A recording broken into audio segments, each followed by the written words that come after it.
Rush is like if Rhythm Heaven and Devil May Cry had a baby. No, I'm serious.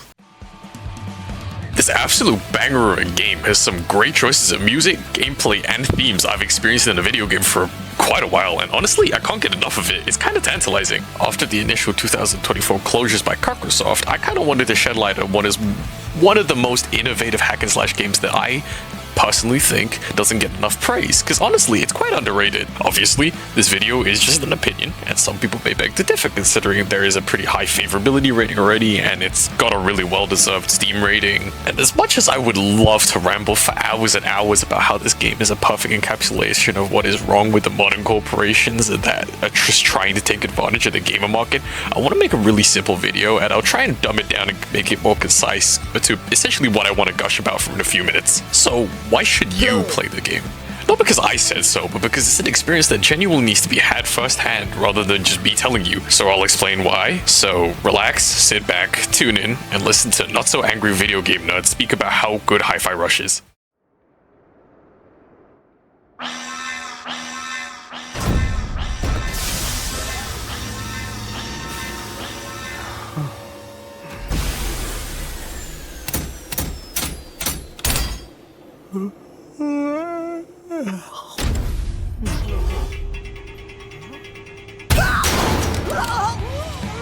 On the most shallow level, a game should have great gameplay in order for it to be good, right? The reason a lot of people may not be able to get into games like Souls-likes is because of difficulty, and that there's a sense that essentially there's a gameplay gate that makes it feel inaccessible.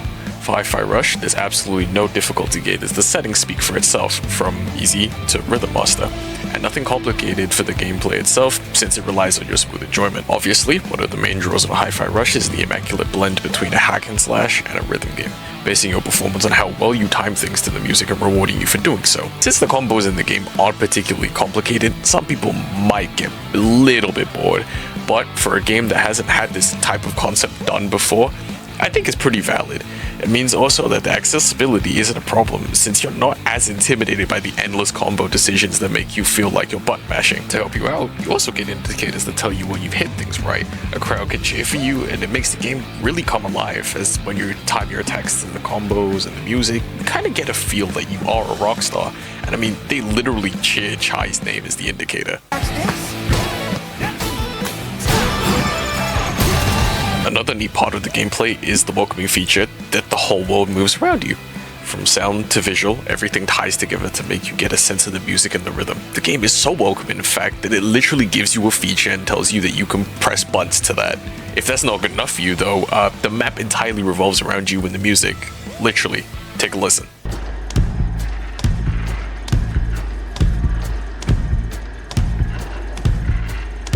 For me, the gameplay is welcoming enough to begin as much as it is a really fun trip for people who've got the hang of it, and that makes everything feel great about the game. Seriously, the gameplay is so simple yet so concise that I feel like I'm doing it a disservice by just trying to explain it.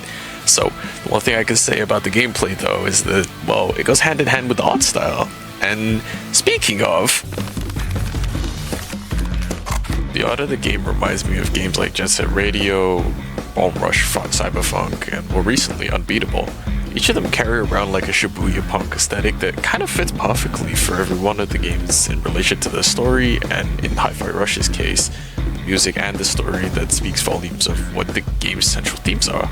Before I continue though, I should probably preference that I am an English A-level student, so what I'm about to say about the game might sound like I'm deep in a video game, but just hear me out, alright? The game's art is reminiscent of early 2000s with the physical media, as seen with the MP3 player, the source of Chai's abilities, and it mixes the rockstar elements of rock industrial music that you hear in the game with the cel shading, comic book animations, and expressions of the characters that the world reflects.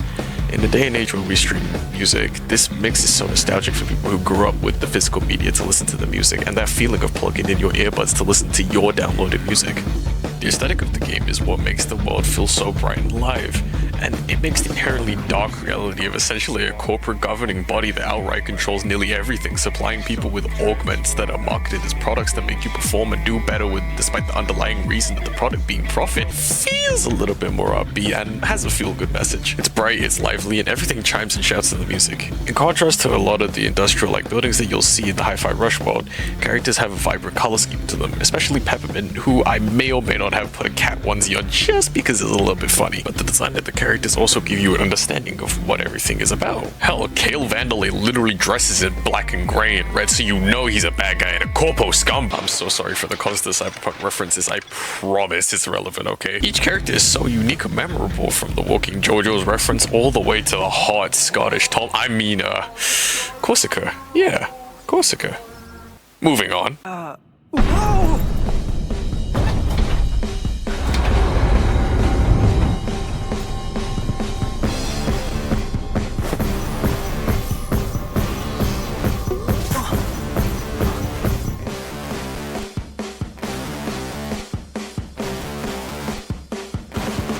There is no segue because the music is in your face. It's heavy in influence of industrial, punk rock, electronic music with the way everything sounds. Arguably, the soundtrack is one of my favorite parts of the game because it's what you have to pay attention to in order to play it. So, you get to appreciate the music even more. Artists like Number Girl, The Black Keys, The Glass Pyramids, and Nine Inch Nails perfectly encapsulate the feeling of the game.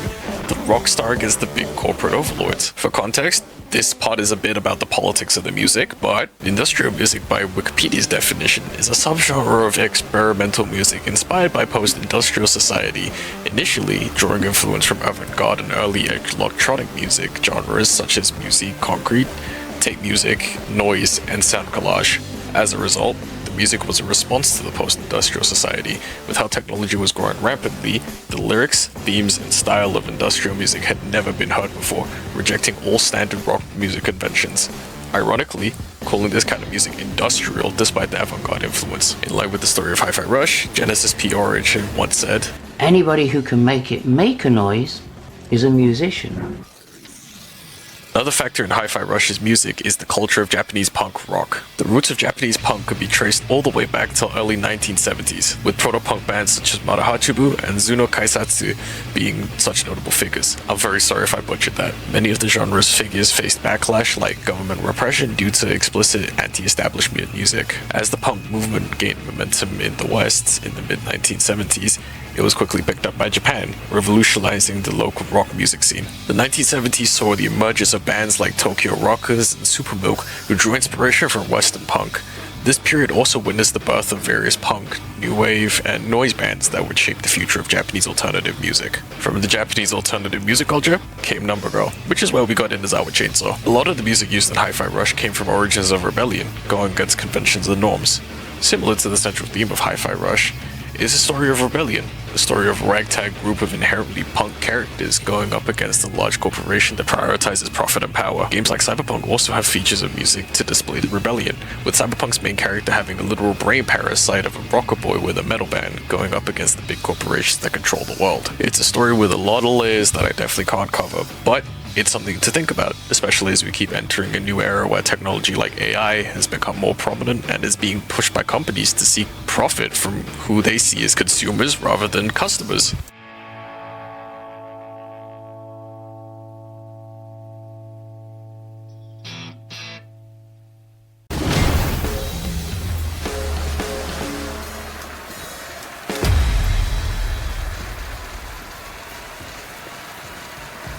Everything adds to the depth of the story.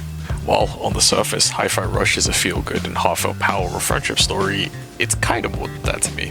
The story of a wannabe rock star and his group consisting of a rebel, a gentle giant, and a mistreated corporate fighting to liberate the Vandalay Industries from a CEO that tries to use mind control to force consumer purchase of exclusively Vandalay products kind of hits home.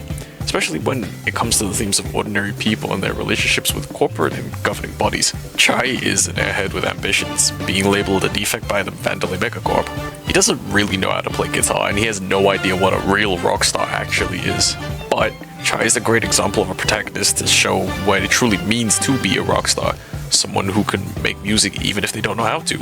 His loud, center of attention attitude comes from a fear of rejection and inferiority, something that people can relate to and that makes his struggles identifiable. All of this culminates into the being of a rival of Kale Vanderlei, a self-absorbed slacker who gets the role of CEO. They rival each other as Kale follows the traditional route of lacking character growth, staying self-absorbed, and believing himself perfect, while Chai learns to mature and grow compassion. The supporting characters are also fantastic, with the banter between Peppermint and Chai being, well, one of my personal favorites, and especially during the game. Usually that's implied when talking about magma. Communication is important to a working relationship. Well, next time, communicate to me when you're gonna mess up my plans again. The bosses are also really unique, with each of them serving as some sort of archetype of people in the workplace, especially with Roguefoot being the miserly financer, literally swimming in gold, Zanzo being eccentric, and Rekka being the hard-headed, self-reliant boss. Overall, each character serves a purpose to the overreaching theme of rebellion and corporate greed under higher management, with albeit extreme personalities.